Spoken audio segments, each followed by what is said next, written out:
નમસ્કાર મિત્રો, હિન્દુ ધર્મમાં વ્રત અને તહેવારનું ખૂબ જ મહત્ત્વ રહેલું છે અને વર્ષ દરમિયાન અનેકવિધ તહેવાર અને વ્રત આવતા હોય છે અને આપણે આ વ્રત અને ઉપવાસ રહેતા હોઈએ છીએ. તો એના માટે ખૂબ જ સરસ મજાની ફરાળી પેટીસની રેસીપી તમારા માટે લઈને આવ્યો છું. તો સૌપ્રથમ આપણે એનો મસાલો બનાવી લઈશું. 1 ચમચી જીરું લીધું છે, 1 ચમચી કાળા મરી અને 10થી 12 લવિંગ, આ બધી વસ્તુને શેકી લેવાની છે અને શેકાઈ ગયા પછી ઠંડુ થાય એટલે ત્યારબાદ એને મિક્સરમાં દરદરો ભૂકો કરી લેવાનો છે. અને મિત્રો, આ પેટીસ એટલી બધી સ્વાદિષ્ટ બનાવવાની છે ને કે મિત્રો, જે લોકો વ્રત કે ઉપવાસ નહીં કરતા હોય ને એ એકવાર આ ટેસ્ટ કરશે ને એટલે એને પણ વ્રત અને ઉપવાસ કરવાનું મન થશે.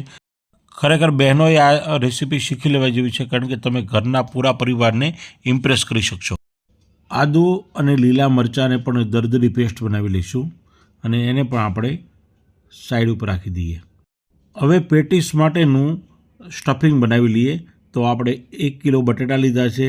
બટાટાને બરાબર સારી રીતે બાફી લેવાના છે અને ત્યારબાદ ઠંડા થાય પછી એની છાલ ઉતારીને ક્રશ કરી લેવાનું છે.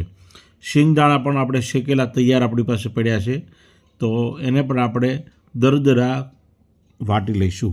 અને મિક્સરમાં ભૂકો નથી કરવો, પણ થોડા દરદરા કરીએ ને એટલે ખૂબ જ સરસ એનો સ્વાદ આવે છે. તો આ રીતે આપણે આ બટેટાની અંદર આ શિંગદાણાની અંદર એડ કરવાના છે. આદુ મરચાંની દરદરી પેસ્ટ આપણે બનાવી છે એ પણ અંદર એડ કરી દઈશું. અને ત્યારબાદ થોડા કિસમિસ, કાજુ, જે કે આપણે સૂકો મેવો નાખવો હોય એ નાખી દેવાનો છે. અને ત્યારબાદ આપણે જે જીરું અને કાળા મરીનો પાવડર બનાવ્યો હતો એ પણ અંદર એડ કરી દીધો.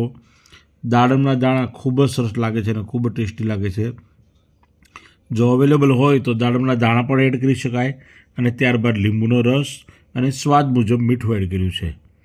અને હવે ગળપણ માટે થોડી ખાંડ પણ આપણે એડ કરવાની છે. તો આપણે ખાંડ પણ એડ કરી દીધી અને બધી વસ્તુ એડ કર્યા પછી એને હળવા હાથે મિક્સ કરી લેવાનું છે અને ત્યારબાદ એના ગોળા વાળી લેવાના છે.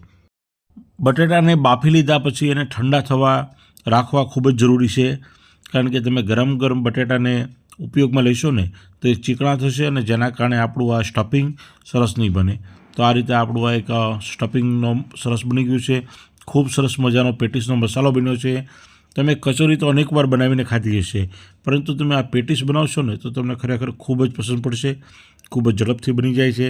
અને આ રીતે આપણે બધા જ મસાલામાંથી ગોળા વાળી લીધા છે અને હવે આપણે એની ઉપર કોટિંગ કરવાનું છે.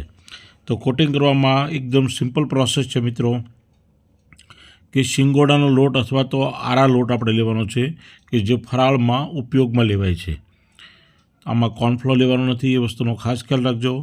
શિંગોડાનો લોટ અથવા આરા લોટ કે જેને આપણે સ્ટફિંગમાં વાપરીએ, જેને તપકીનો લોટ કહેવામાં આવે છે.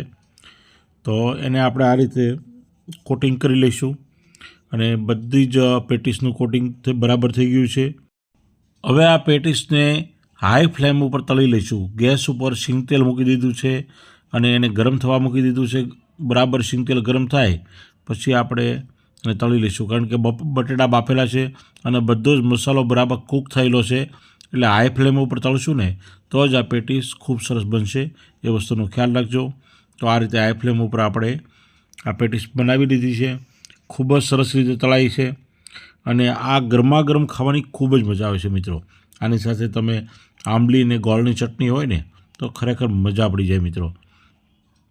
તો આ રીતે આપણી ફરાળી પેટીસ બનીને તૈયાર થઈ ગઈ છે, જે તમે વ્રત અને ઉપવાસમાં બનાવી શકો છો. તમને જો મારો વિડીયો ગમ્યો હોય તો મારી ચેનલને સપોર્ટ કરવા માટે સબસ્ક્રાઈબ કરી દેજો, વિડીયોને લાઇક કરી દેજો, તમારા મિત્રોને શેર કરી દેજો. અને આ સિમ્પલ પ્રોસેસવાળી અને ખૂબ જ આસાનીથી બની જાય તેવી બટેટાની પેટીસ તૈયાર છે મિત્રો. મળતા રહીશું નવા વિડીયો સાથે. જય હિન્દ, જય જય ગરવી ગુજરાત.